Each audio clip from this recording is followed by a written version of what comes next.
हिंगोलीत शक्तीपीठ महामार्गाला विरोध करणाऱ्या शेतकऱ्यांना अटक करण्यात आली आहे। मोजणीला अडथळा आणल्याने शेतकऱ्यांना ताब्यात घेतलाय। कळमनुरी नांदेड महामार्गावर शेतकऱ्यांचं आंदोलन, परिसरात जमावबंदीचे आदेश देण्यात आलेले आहेत। आमच्यावर गोळ्या घाला, जमिनी देणार नाही, ही भूमिका शेतकऱ्यांनी घेतली आहे। हिंगोली जिल्ह्यातल्या कळमनुरीतून शक्तीपीठ महामार्ग जातोय। इथल्या बाधित शेतकऱ्यांनी यावेळी आंदोलन केलं।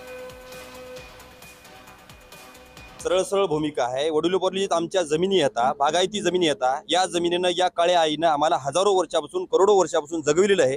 आमच्या सगळ्या सुखादुखाचे प्रसंग या काळ्या आईच्या उत्पन्नातून आम्ही साजरे केलेले आहेत।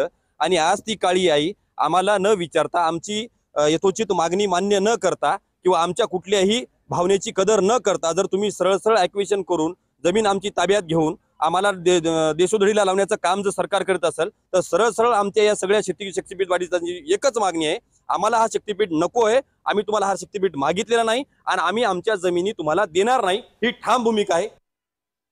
आता हे सरकार सांगतंय की आम्ही 807 किलोमीटर लांबीचा हा शक्तीपीठ महामार्ग बनवणार आणि त्याच्यामधनं काय तर म्हणा आमचं गोव्यापर्यंत जवळपास 21 तासामध्ये आम्ही पोहोचणार, त्याला शक्तीपीठ जोडणार। अहो शक्तीपीठ तर अगोदरच जोडलेत सगळे आणि तुम्ही म्हणता ना 21 किलोमीटर आम्ही 21 तासामध्ये पोहोचू। मी तुम्हाला आता इथं तुम्हाला अंतर देतो आणि जोडून देतो, 21 काय 20 तासात तुम्हाला गोवा पोहोचून दाखवतो। एवढं इन्फ्रास्ट्रक्चर या महाराष्ट्रामध्ये निर्माण झालेलं आहे।